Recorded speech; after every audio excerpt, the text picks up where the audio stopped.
What's going on, Battlefielders? Welcome to my review of the CZ-3A1, known as the Scorpion EVO in other games.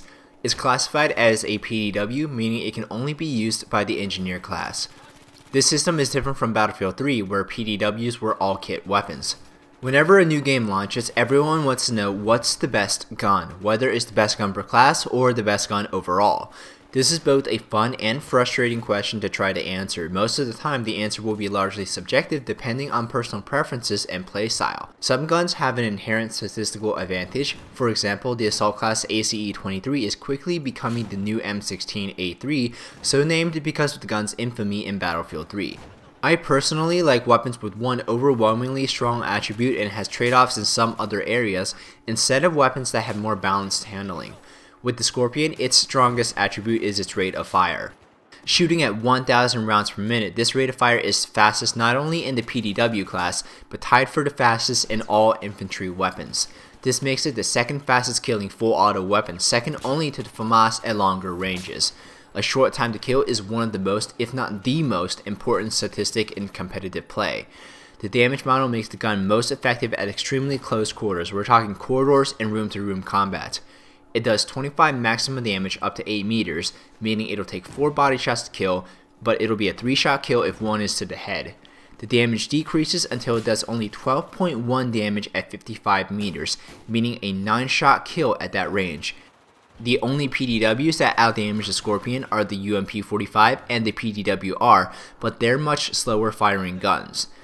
To keep the Scorpion balanced, you have to sacrifice some other positive values. There is a heavy amount of horizontal recoil, not as much as the P90, but with a 0.3 left and a 0.55 right pull, it's still not ideal. For a 1000 RPM rate of fire, the magazine size at 30 rounds is extremely low. The UMP-45 has a lower magazine size, but a much lower rate of fire, so this keeps your ammo in check. Do not underestimate how quickly your magazine dries out. Across classes, this weapon is most comparable to the FAMAS of the assault class.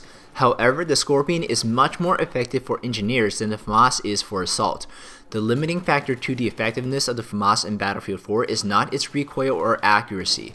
Both factors can be alleviated. The limiting factor to effectiveness is its very slow reload time. The FAMAS reloads at 2.8 seconds for its short reload, but with such a low magazine size, you're forced to use the long reload often, which means you will be using 3.55 seconds to reload. This is not time you can afford to be out of combat in close quarters. The Scorpion does not have that problem.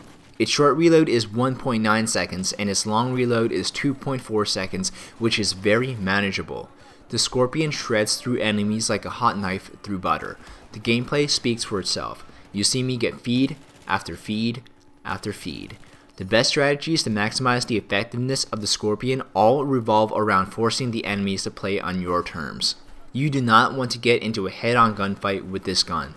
If there's a situation where you're tap firing or using trigger discipline to shoot targets at long range against any decent player, you will lose that gunfight 10 out of 10 times. You either shoot full auto or not at all. Your priority is to look for hip-fire range situations.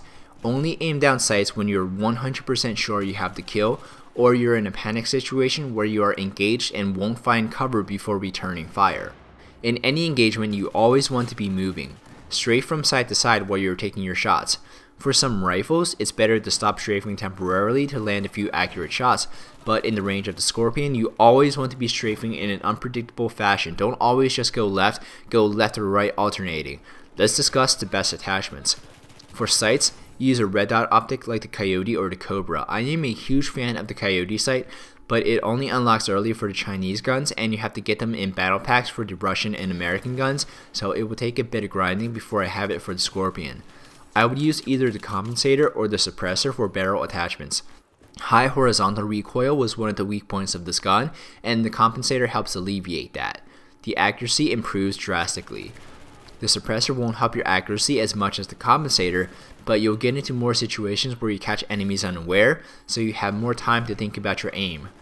The best accessory is the laser sight, because we want to enhance the weapon's hip firing potency. Going along with this, we want to use the ergo or the vertical grip. Remember, you always want to stay on the move with this gun, and the ergo grip minimizes the accuracy loss when moving. I've looked at the accuracy projection while using the stubby or the potato grip, and I've used the stubby grip a lot in game, and it doesn't seem worth using the stubby over the ergo grip. Thank you for watching my breakdown of the CZ-3A1 PDW. Let me know if this video helps, and leave a like rating if I was informative. Subscribe to my channel for more Battlefield 4 gameplay. My name's David, and I'll see you next video.